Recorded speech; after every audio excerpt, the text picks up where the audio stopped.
आपको एक बात बताऊं मैं, ये बहुत कम लोग जानते हैं। हम जब भी मंदिर जाते हैं, भगवान के सामने जाते हैं, तो हम भगवान के सामने नतमस्तक होते हैं। इसके दो कारण बताता हूं मैं आपको। हम भगवान के सामने नतमस्तक क्यों होते हैं, अपना सर क्यों झुकाते हैं भगवान के चरणों में? जब हम भगवान के चरणों में अपना सर झुकाते हैं ना, नतमस्तक हो जाते हैं, तो जितना बोझ हमारे इस मस्तिष्क में होता है ना, जितनी दुविधाएं चल रही होती हैं, सारी दुविधाएं भगवान के चरणों में गिर जाती हैं और भगवान रोंद देते हैं। और जैसे ही आप नतमस्तक होकर के उठते हैं ना, तो आपको एक अद्भुत सुकून की प्राप्ति होती है। और ये क्रिया आप लगातार करते रहते हैं तो आपके जीवन में दुख नहीं आता, क्योंकि आप भगवान के सानिध्य में रहते हैं। क्योंकि दुख की एक खासियत होती है, दुख बड़ा भोला भाला होता है। दुख जब भी आता है ईश्वर को साथ लेके आता है। जैसे ही दुख आएगा आपको ईश्वर याद आएंगे। ये बात तो है। भोला भाला होता है, दुख को बेचारे को पता ही नहीं होता तो साथ किसके चल रहा है। वो ईश्वर को साथ लेके आता है। उस वक्त में जो व्यक्ति ईश्वर को देखता है, उसके लिए दुख हमेशा के लिए गायब हो जाता है, और जो दुख को देखता है उसके लिए ईश्वर हमेशा के लिए चले जाते हैं। ये आप पर निर्भर करता है कि आप चुनते क्या, दुख और ईश्वर। क्या बात है। तो आपको चुनना है उसमें से।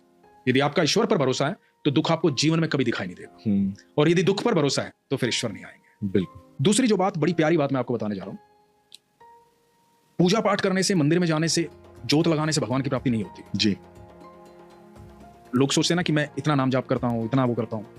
ये एक क्रिया है जो आपको एक ऊर्जा से कनेक्टेड रखती है जी। और आपके बदलाव के निश्चित कारण बन सकते हैं। बिल्कुल। लेकिन भगवान की प्राप्ति ऐसे नहीं होती। भगवान की प्राप्ति कैसे होती है, ईश्वर को कैसे प्राप्त होती है? देखिए, अभी बहुत सारी जातियां हैं, बहुत सारे धर्म हैं, लेकिन इंसान को 4 वर्णों में बांटा गया है ना। कंठ ब्राह्मण, हाथ क्षत्रिय, पेट वैश्य और पैर शूद्र। यही है। तो हम जब भगवान के पास जाते हैं तो हम कहाँ माथा रखते हैं? चरणों में। उनके चरणों में, यानी कि शूद्र। हम शूद्र के सामने झुकते हैं, तब हमें भगवान की प्राप्ति होती है। जब हम नतमस्तक हो जाते हैं वहां पर, तो हमें ईश्वर की प्राप्ति होती है। हमारी ऊर्जा बदल जाती है, हमारा जीवन बदल जाता है। इसी प्रकार जब हम अपने से नीचों को, जो हमसे नीचे है, जो हमसे कमजोर है, जो इतना सक्षम नहीं है, उनकी मदद करते हैं, उनकी सहायता करते हैं, उनके सामने झुके रहते हैं, कभी ऊंची आवाज में बात नहीं करते, उनसे प्रेम करते हैं, उनसे स्नेह करते हैं, तो हमारे जीवन की सफलता को कोई रोक नहीं पाएगा। हमें ईश्वर की प्राप्ति हो। बिल्कुल। मेरी जो आदत है, आदत नहीं छूटेगी जी।